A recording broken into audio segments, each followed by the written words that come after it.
Les matins de France Culture, Guillaume Erner.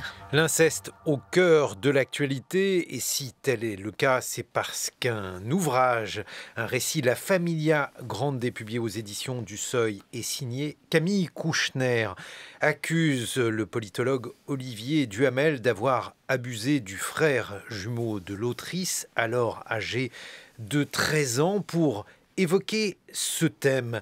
Je suis en compagnie d'une historienne, Fabienne Giuliani. Bonjour. Vous êtes spécialiste de l'inceste, rattachée à l'Agence nationale de recherche d'Hervy et autrice des Liaisons interdites, histoire de l'inceste au XIXe siècle aux éditions de la Sorbonne. Et en face de vous se trouve un avocat au barreau de Paris, maître Rodolphe Costantino. Bonjour. Vous êtes spécialiste des maltraitances sur enfants. Peut-être est-il utile, maître, de définir tout d'abord ce qu'est l'inceste. Alors l'inceste, il trouve aujourd'hui une définition dans le code pénal. La dernière définition date de 2018, il est rentré dans le code pénal en 2010. Ça a été très compliqué pour les parlementaires de le définir, parce que c'est une notion qui est à la croisée des chemins de plusieurs disciplines. Et on a fini par trouver une définition en désignant en fait les auteurs, la qualité des auteurs, c'est-à-dire ascendant, oncle, tante, frère, sœur, nièce, neveu. On a perdu cousin, cousine en chemin, qui à un moment donné avait été un concubin ou conjoint de ces derniers.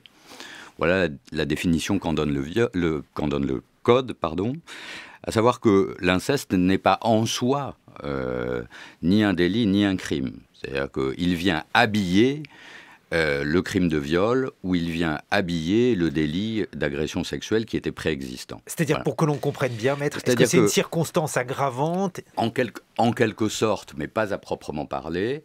Et le Code ne réserve à la situation incestueuse, qu'elle soit autour du viol, soit autour de l'agression sexuelle, ne réserve aucun sort particulier, ni quant à la prescription, ni quant à la peine, puisque les infractions sont des infractions commises soit par ascendant, dit le texte, soit par personne ayant autorité, c'est-à-dire que vous soyez la nourrice, par exemple, ou que vous soyez finalement le père, ça ne change rien en termes de prescription ni en termes de peine. Donc en fait, c'est une question plus d'autorité ou d'ascendance, comme vous dites ? C'était surtout, ce que je veux dire, c'est que c'était surtout une entrée dans le code pénal qui était tout à fait symbolique. Voilà. Et la question de l'âge, et de l'âge à partir duquel, ou en deçà duquel, il ne peut pas y avoir de consentement, maître. Alors, il y a plusieurs questions autour de l'âge. Sur la question de l'inceste, il est peut-être important de préciser qu'au terme du code pénal, les relations incestueuses ne sont visées que sur les mineurs. C'est-à-dire qu'il n'y a pas en France, si un père devait abuser sa fille au-delà de sa majorité, on n'est pas dans une situation d'inceste pour le code pénal. Mais la majorité sexuelle dans ces conditions est la majorité tout court. Oui, absolument. La majorité sexuelle en France, elle est de 15 ans, c'est-à-dire qu'en définitive, en deçà de 15 ans, on ne peut pas consentir à une relation sexuelle puisque il y a le délit d'atteinte sexuelle, mais qui est une forme de... j'ai envie de dire, qui est une forme de petite récompense pour les victimes, de petits lots de consolation, puisque ni le viol ni les agressions sexuelles ne connaissent en fait une définition différente que celle des adultes, c'est-à-dire qu'il va appartenir sans cesse à la victime mineure de faire la preuve du fait qu'elle n'était pas consentante. Alors ça, c'est pour la définition juridique. En ce qui concerne cette fois-ci le regard historique porté sur ce crime, Fabienne Giuliani, qu'appelle-t-on inceste ? Vous qui êtes historienne, comment fait-on pour travailler sur cette notion qui est, j'imagine, une notion qui a été élaborée très différemment en fonction des époques et des sociétés ? Comment fait-on pour travailler sur cette notion ? Déjà, on a un nombre de sources très important. L'inceste est un crime qui existait sous l'Ancien Régime, avant la Révolution française, et un crime, comme vous le dites, qui avait une définition très différente. Ce qui était appelé inceste sous l'Ancien Régime, c'était toute relation sexuelle entretenue au sein d'une parenté très large, y compris parenté spirituelle. Un prêtre avec sa pénitente, un confesseur, avec sa pénitente, pouvait être accusé d'inceste spirituel. sexuelle. Donc ça concernait autant des adultes consentants qui avaient une sexualité au sein de la parenté que ce que nous nommons aujourd'hui inceste, c'est-à-dire des viols commis par des pères sur leurs enfants. Ça veut dire qu'il y avait la notion d'emprise ou de domination, même si elle n'était pas formulée de la sorte? Non, ça n'a rien à voir. Parce qu'un prêtre est une pénitente. Oui, mais alors ce que je dois préciser, c'est que c'est le couple dans son entier qui est accusé d'inceste. Ce n'est pas, le prêtre n'est pas considéré comme le seul coupable dans cette relation. La pénitente l'est également. C'est plutôt à un niveau moral et religieux qu'il faut se situer. Il était puni, le couple incestueux dans son entier était fautif. Alors, avec des nuances, on ne condamnait pas de la même manière un père et sa fille. La justice d'Ancien Régime est plus nuancée que cela. Mais en tout cas, c'était une faute morale, une faute religieuse. Et donc, la Révolution française, des révolutionnaires vont faire voler en éclats cette vision de l'inceste et ils vont décriminaliser cet inceste-là. Ils vont le faire complètement disparaître du premier code pénal qui est voté en 1791 et ils vont à la place inscrire le crime de viol au travers des articles 29 et 30. Donc entre 1791 et 1810, l'inceste disparaît complètement en France parce qu'il n'y a pas de circonstances aggravantes prévues pour le viol en dehors de l'âge et de la complicité des auteurs qui le commettent. Par contre, en 1810, il réapparaît. Donc exactement sous la forme définie par M. Costantino, c'est-à-dire que l'inceste, le mot disparaît, l'inceste devient une circonstance aggravante des crimes de viol et d'attentat à la pudeur avec ou sans violence définis à cette époque-là. Et c'est plutôt une spécificité française, c'est-à-dire que l'inceste n'est qu'une simple circonstance aggravante d'autres infractions sexuelles et sa définition en France ne dépend que des infractions sexuelles. Alors, avec peut-être, je voudrais juste dire une petite différence. Avant 1994, la présomption de non-consentement des enfants existait dans le code pénal. C'est-à-dire que dès 1810, on considère qu'en dessous d'un certain seuil d'âge, les magistrats n'ont pas à se poser la question du consentement des enfants. Cette capacité à non discerner des enfants est automatique avant 1994. Alors, ce qui est étonnant, c'est que dans la représentation qu'on se fait de l'inceste du point de vue anthropologique, et on a tous en tête quelques idées plus ou moins vagues sur le tabou de l'inceste, notamment chez Claude Lévi-Strauss, et quand on reprend les structures élémentaires de la parenté, donc de Claude Lévi-Strauss, celui-ci écrit, je le cite, « Rien n'est plus douteux que cette prétendue répugnance instinctive, car l'inceste, bien que prohibé par la loi et les mœurs existe, il est même sans doute beaucoup plus fréquent qu'une convention collective de silence ne tendrait à le supposer. » C'est-à-dire que Lévi-Strauss évoque certes le tabou, mais il évoque aussi, et surtout d'après ce passage que je viens de lire, la transgression de ce tabou, Fabienne Juliani. Tout à fait. Moi, je dis souvent que l'inceste est un crime ordinaire dans le sens où il est commis fréquemment au sein de la société, dans toutes les familles, tous les milieux sociaux. Et donc oui, cette notion de tabou, elle a besoin d'être nuancée. Le tabou, c'est d'abord une construction sociale. C'est une construction sociale. Par exemple, on peut historiciser assez facilement. On peut dater la manière dont le tabou de l'inceste s'est créé en France. Et alors, qu'est-ce que ça donnerait si on souhaitait justement donner des dates ? Alors, si on souhaite donner une date déjà de départ, on va dire pour ce tabou un peu moderne, cette forme contemporaine, c'est le Code civil de 1804. En 1804, le Code civil est adopté en France et il établit que la famille est le sanctuaire sacré des mœurs dans lequel l'État ne doit pas rentrer. Et il place à la tête de cette famille un magistrat qui est le père. Et à partir de 1804, il y a donc l'idée que la famille est la cellule souche de la société, qui doit préparer un enfant à devenir lui-même un adulte dans la société. Et donc, il est très important dans cette conception de ne pas toucher à ce sanctuaire sacré. On commence à ne plus rentrer dans les familles. En histoire, par exemple, on s'aperçoit que le mot inceste, qui était utilisé dans les débats parlementaires ou dans les sources d'Ancien Régime, commence peu à peu à disparaître au XIXe siècle. Il s'efface. Il s'efface dans la première moitié du XIXe siècle, il est encore un peu utilisé, puis peu à peu, on va le voir être remplacé par les élites, par des termes de périphrase. Par exemple, il va devenir un crime odieux, un crime horrible, un crime qu'on commence à ne plus nommer. À partir de 1856, il devient même un crime dangereux parce que les débats sur la consanguinité arrivent en France.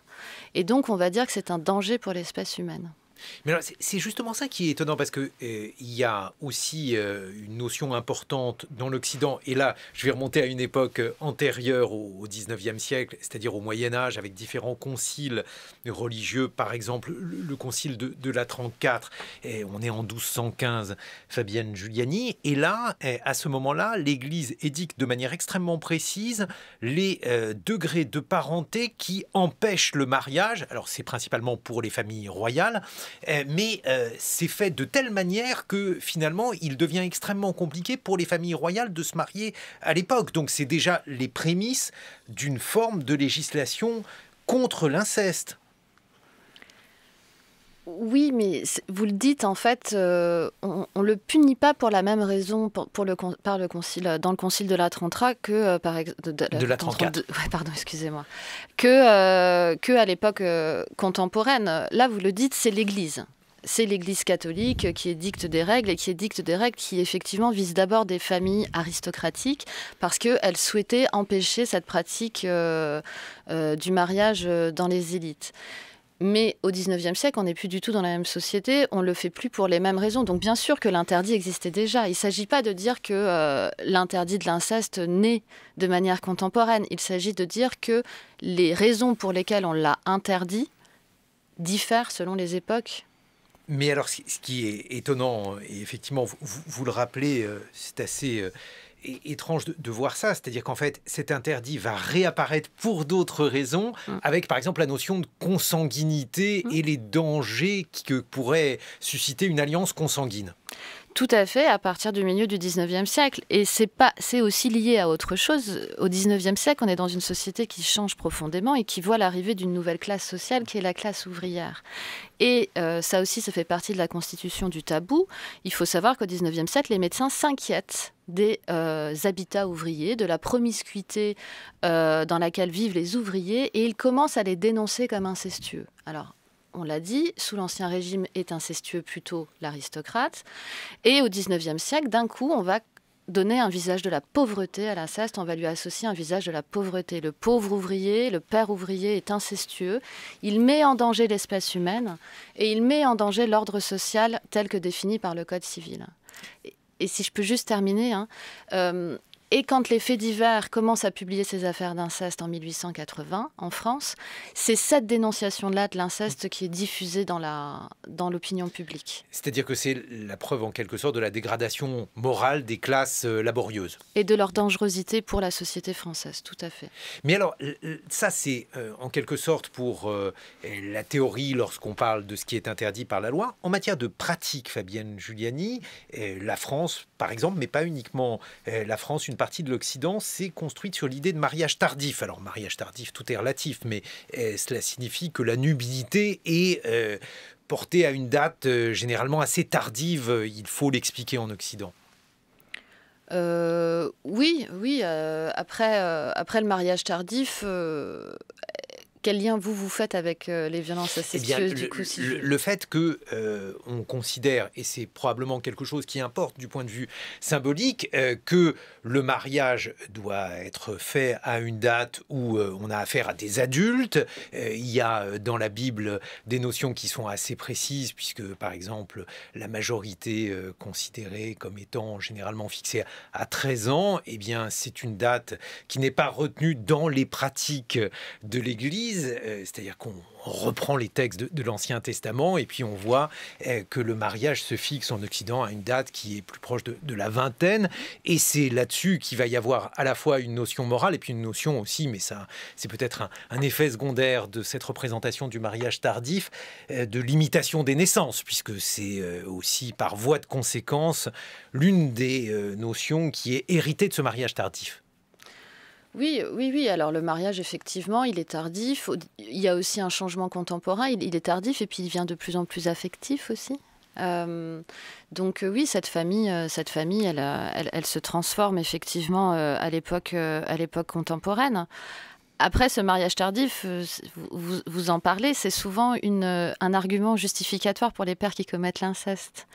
ils disent que, et effectivement, les femmes à cette époque ont de nombreux problèmes de santé. Elles ont ce qu'on appelle des descentes de matrice.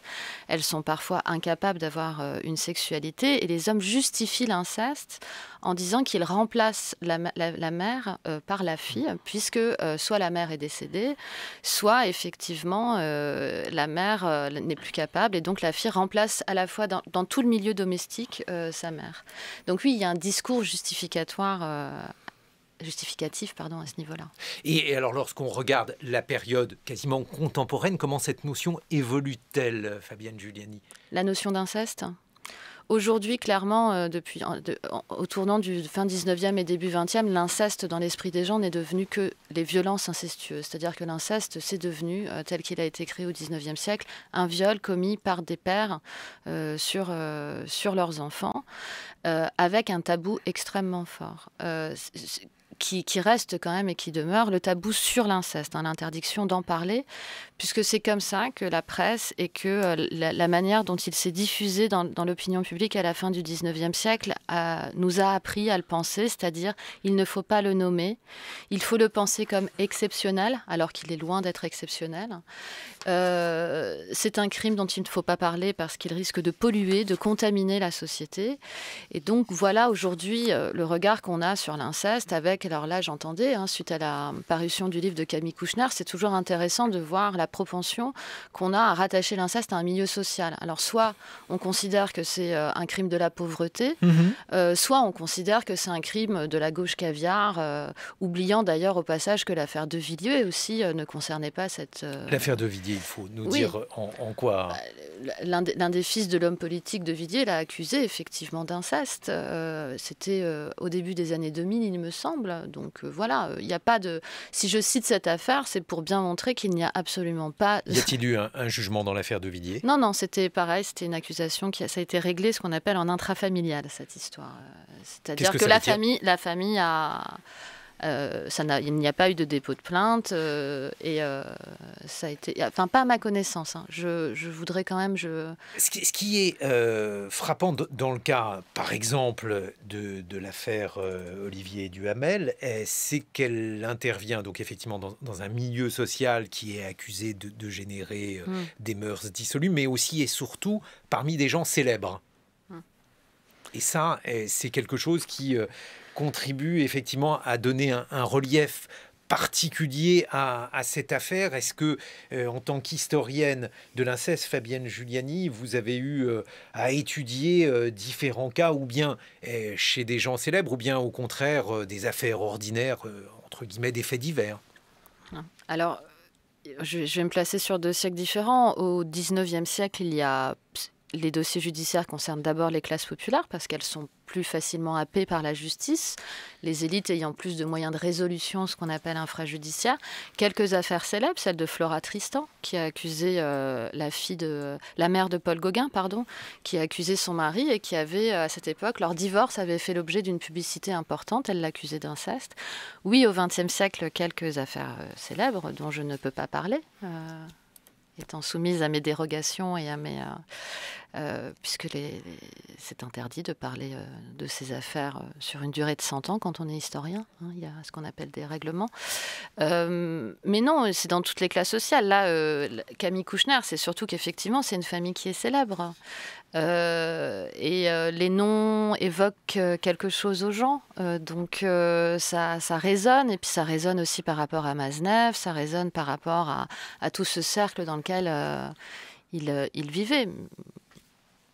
On continue à en parler dans une vingtaine de minutes. Fabienne Giuliani, vous êtes historienne et vous avez notamment publié Les liaisons interdites, histoire de l'inceste au 19e siècle aux éditions de la Sorbonne. Et Rodolphe Constantino, vous êtes avocat au barreau de Paris. On en parle dans une vingtaine de minutes car il est 8h sur France Culture. Bon réveil à tous. 7h, 9h, les matins de France Culture. Guillaume Erner. 8h22, dans un livre paru aux éditions du Seuil, Camille Kouchner accuse son beau-père, le politologue Olivier Duhamel, d'avoir abusé de son frère jumeau, du frère jumeau de l'autrice alors âgé de 13 ans, et cette histoire met en lumière les mécanismes de l'inceste, un sujet dont on parle en compagnie d'une historienne, Fabienne Giuliani, spécialiste donc de l'inceste. Vous avez notamment publié Les liaisons interdites, histoire de l'inceste au XIXe siècle. Et Rodolphe Constantino, vous êtes avocat au barreau de Paris, et j'aimerais, maître, avoir votre point de vue sur cette affaire. L'affaire Duhamel, votre regard, la lecture que vous faites des faits qui sont donc relatés. Écoutez, moi je vais pas porter un jugement sur cette affaire. Je crois d'abord que c'est trop tôt, et puis on ne dispose pas de suffisamment d'éléments pour avoir à en dire quoi que ce soit. Ce que je note, c'est que ce n'est pas la première affaire sur ces derniers mois. En définitive, qui surgit un peu de cette manière-là, c'est-à-dire de façon très médiatique. Je pense à l'affaire Springora, je pense aussi à l'affaire d'Adèle Haenel, par exemple. Et le regard que je porte est assez sévère, elles ne m'en voudront pas, ces victimes-là.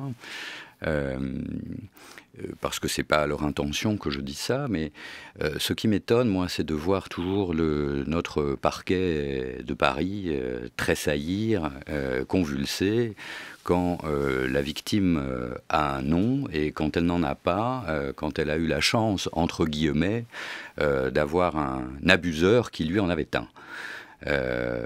Et je pense, en disant ça, aux centaines de victimes que j'ai à mon cabinet, qui sont également des victimes d'inceste, des enfants qui attendent qu'on leur rende justice, qui sont pas du tout pris en charge ni par les services d'enquête.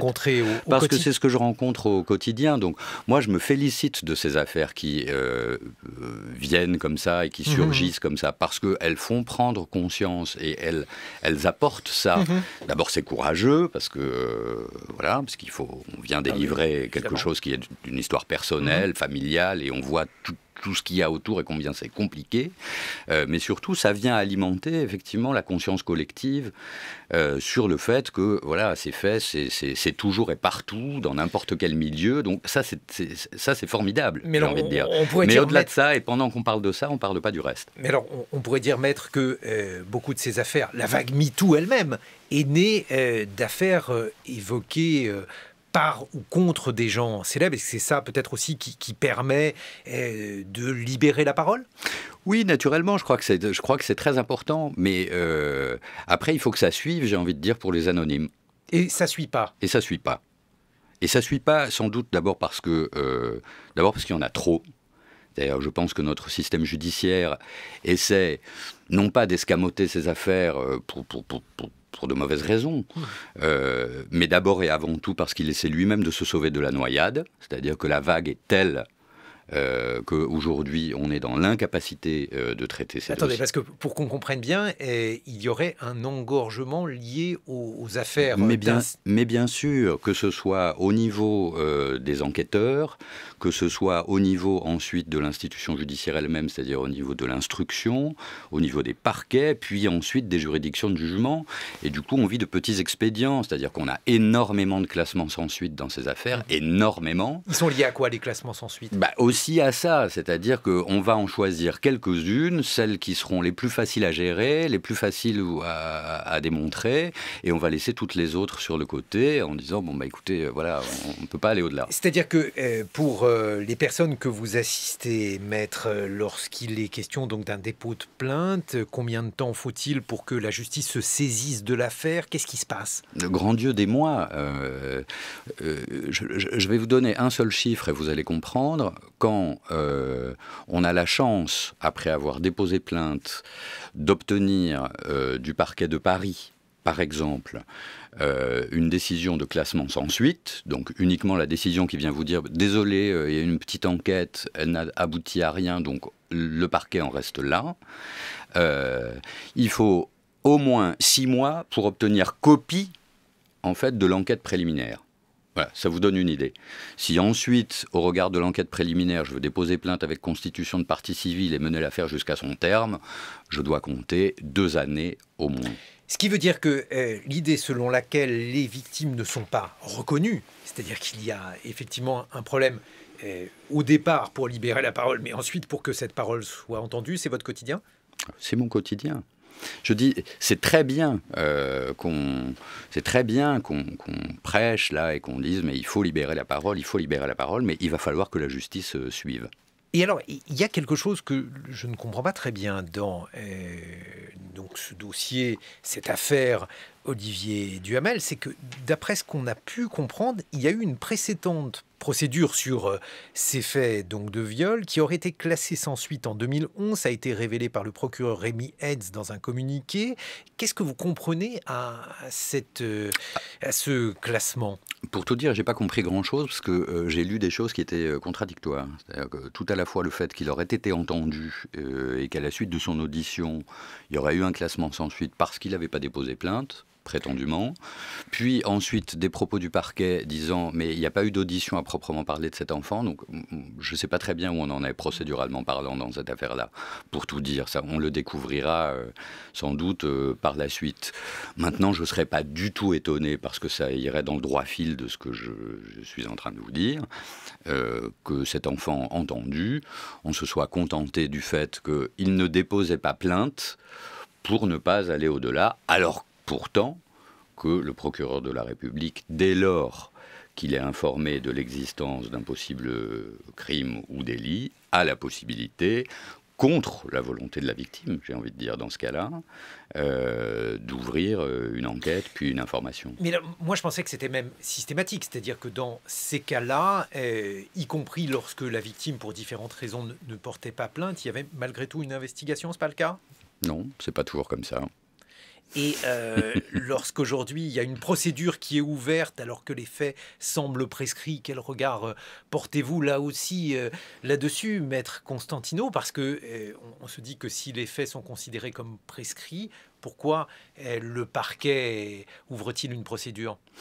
Alors, si on en croit ce que dit le parquet lui-même... Bien sûr, on a des informations parcellaires.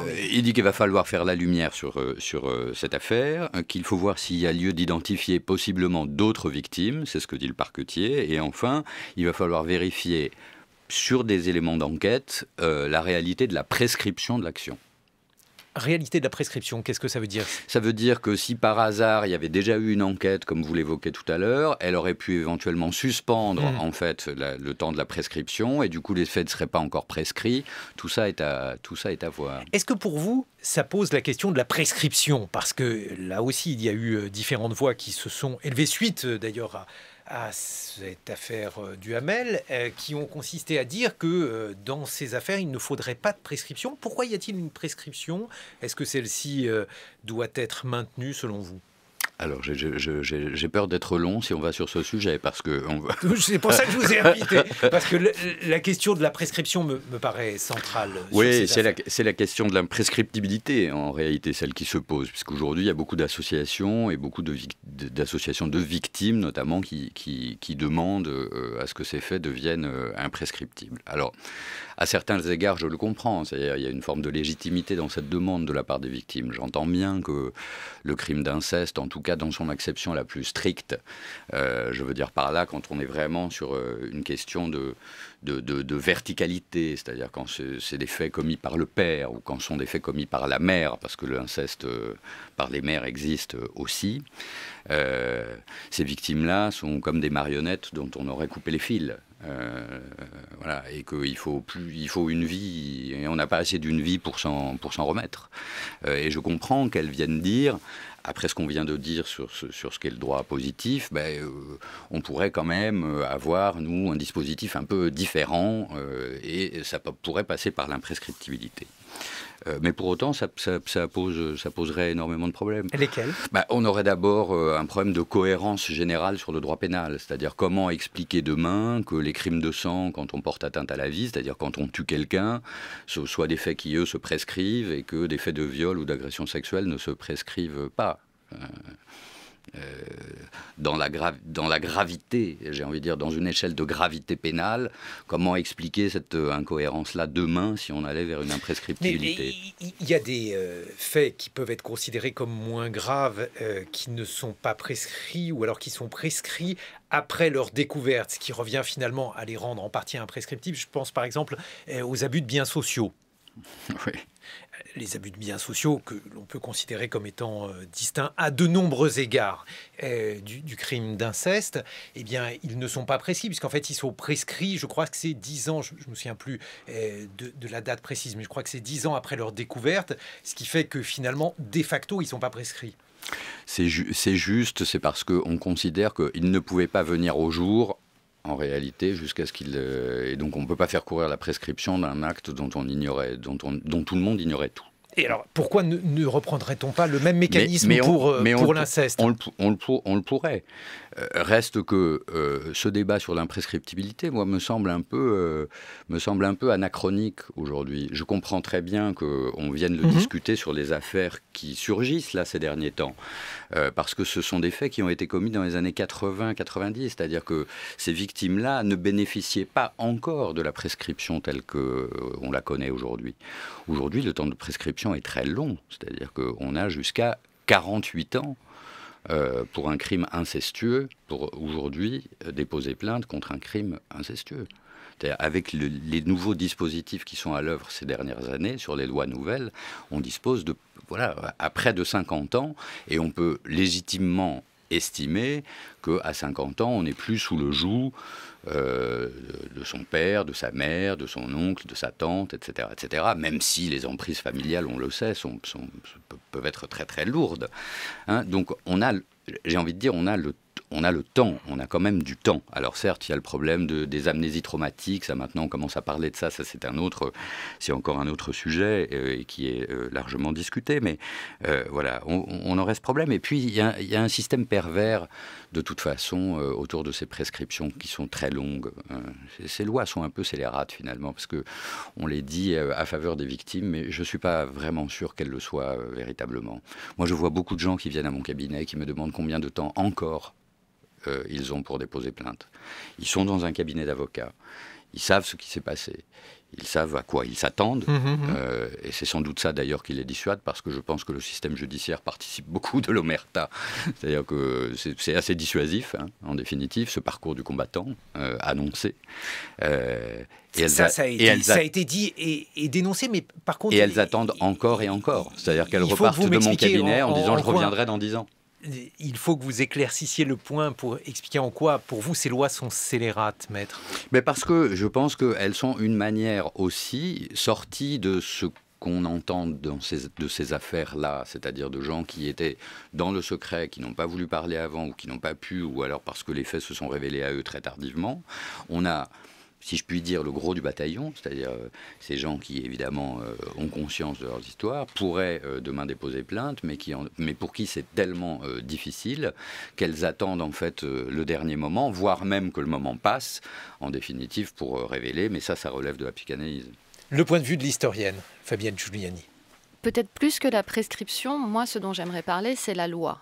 La loi française, que ce soit au 19e ou au 20e siècle, quand on étudie les dossiers de procédure, elle ne semble pas adaptée au jugement des violences incestueuses. Parce qu'il faut poser la question de la preuve. Un magistrat, il a besoin de prouver, d'accord ?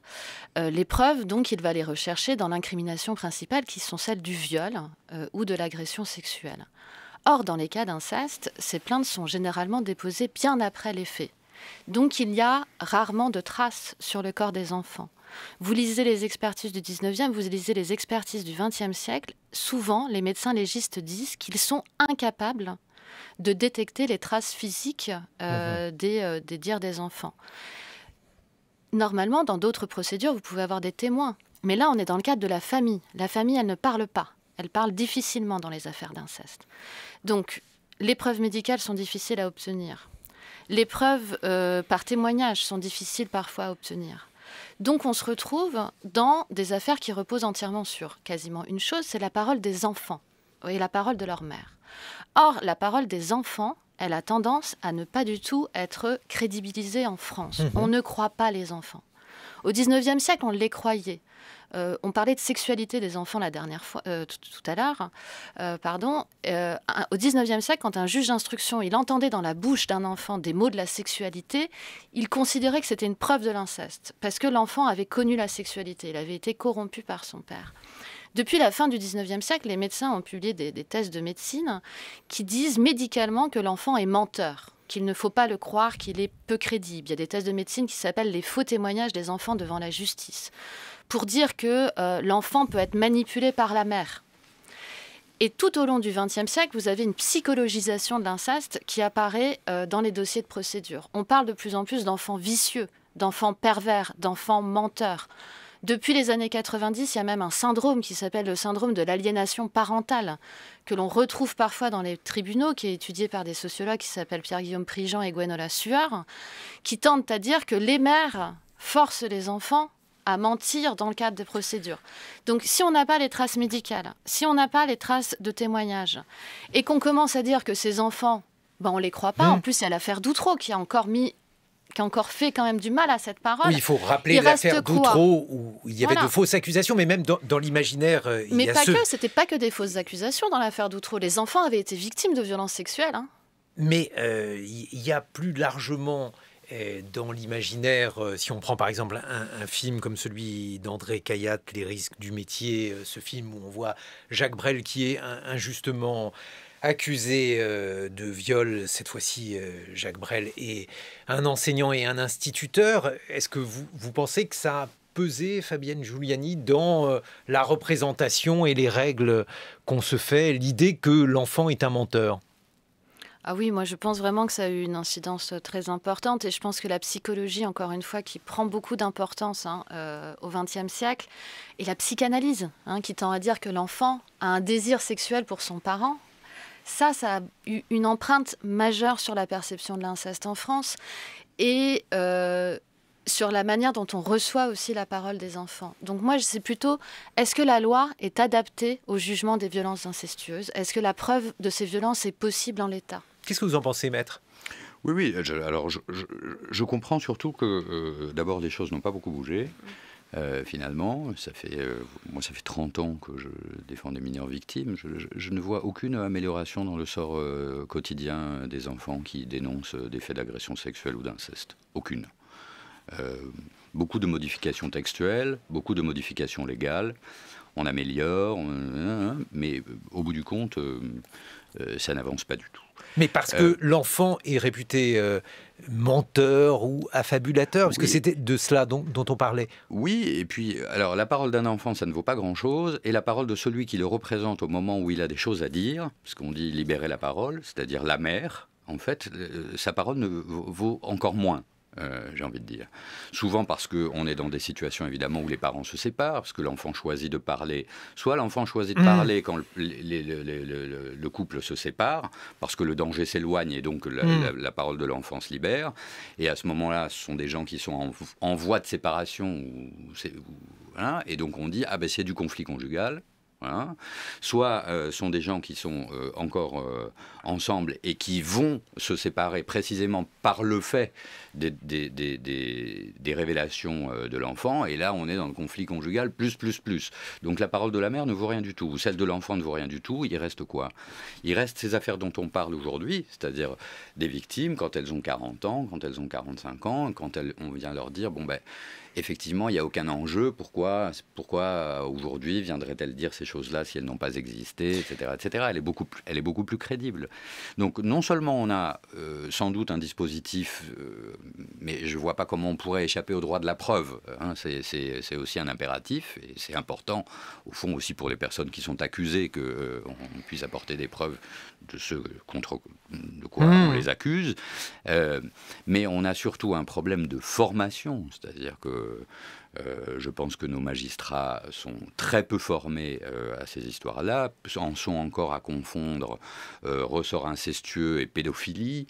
On est vraiment sur des confusions et des professionnels. Trouver, par exemple, des thérapeutes qui soient spécialisés et qui sachent recueillir la parole de l'enfant, c'est déjà très difficile.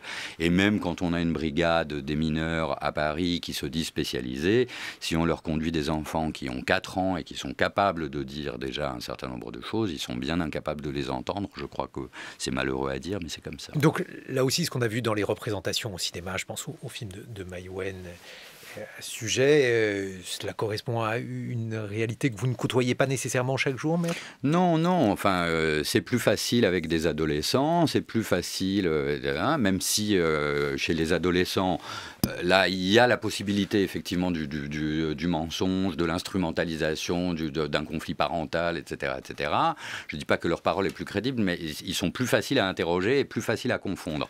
Mais interroger les enfants et les faire parler quand ils n'en ont pas envie et qu'ils sont petits, et c'est souvent l'âge auquel ils parlent, parce que la majorité de ces faits commencent quand les enfants sont très petits, 4 ans, 5 ans, parfois même avant. Ceux-là, on ne peut quasiment pas les entendre, et donc l'impunité de leurs auteurs est quasiment garantie. Et alors, donc ça c'est quelque chose qui dure depuis longtemps, selon vous, Fabienne Giuliani ? Qui a changé au tournant des 19e et du 20e siècle. Au 19e siècle, encore une fois, la parole de l'enfant, elle était centrale dans les dossiers de procédure. Les juges d'instruction, justement, je rebondis sur ce que disait Maître Costantino, c'est-à-dire que les juges d'instruction interrogeaient les enfants dès l'âge de 3 ans. Aujourd'hui, moi, j'ai des dossiers de procédure qui datent du début des années 2000 où le procureur et le juge d'instruction disent qu'ils ne veulent pas interroger l'enfant de 4 ou 5 ans et ils le justifient en disant qu'un enfant de 4 ou 5 ans ne sait pas parler. Mais enfin, un enfant de 4 ou 5 ans, il sait tout à fait dès l'âge de 3 ans. Enfin, un enfant, si l'on sait recueillir sa parole, on peut la recueillir, il saura exprimer ce dont il a été victime. Donc je reviens, je suis tout à fait d'accord sur la notion de la formation. La notion de la formation, notamment au recueil de la parole des enfants, et puis aussi quand même à ce regard qui est terrible. Enfin, moi, je lis aussi que des procédures sont classées sans suite parce que la mère est considérée comme hystérique. Ça se retrouve sous la plume de magistrats. La théorie de l'hystérie féminine qui date de la fin du 19e siècle, enfin...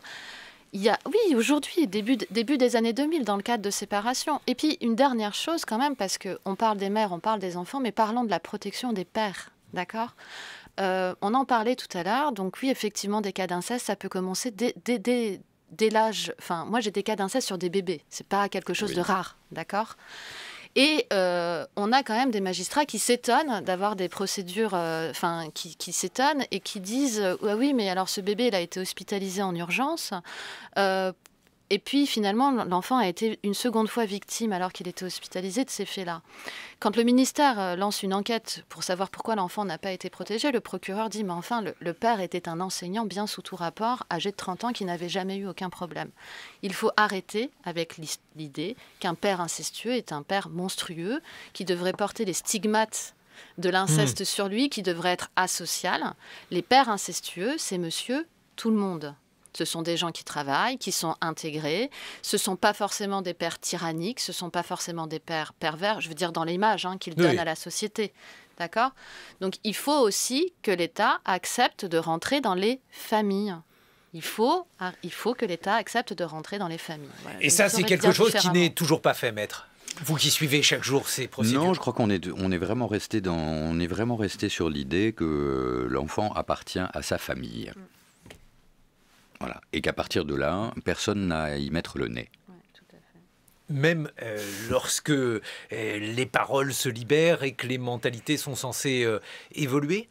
Oui, regardez, ne serait-ce que dans les mesures d'assistance éducative, les assistantes sociales s'interdisent d'aller visiter des familles dans lesquelles on sait que ce sont des familles à problème, sans les avoir préalablement prévenues. Voilà. Les visites inopinées, alors elles se font de temps en temps, maintenant ça commence un peu, mais jusqu'à peu, elles étaient interdites.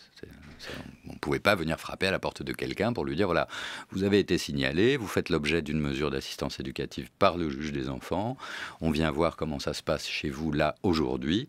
Non, ça pouvait pas se passer. Donc en conclusion, Maître, ce que vous demanderiez, c'est moins un changement de la loi qu'une application de la loi ? Oui, une application de la loi, notamment, voyez-vous, on parlait de l'imprescriptibilité tout à l'heure. Je pense que souvent on parle de l'imprescriptibilité comme une réponse à l'omerta. Finalement, il y a un tel silence autour de ces affaires que si on laissait du temps, du coup, il y en aurait moins. Alors, à mon avis, il n'y en aurait pas moins. Et puis, je ne suis pas du tout sûr qu'une victime qui n'a pas parlé jusqu'à l'âge de 50 accepte de parler à 60, pas davantage, j'ai envie de dire. Et en tout cas, le dispositif légal aujourd'hui leur permet de parler vraiment à des dates, où c'est envisageable. C'est la non-dénonciation de crimes sur mineurs, en fait, qui n'est pas appliquée en France et qui le devrait dans cette affaire. Et quand je regarde l'affaire dont il est question là, je me dis, voilà des gens qui savaient, une famille qui savait parfaitement, cet enfant avait parlé et qui a fait choix du silence. Ça, c'est un délit. Et alors ce délit-là, par contre, il se prescrit par 6 ans à compter de la commission de l'infraction.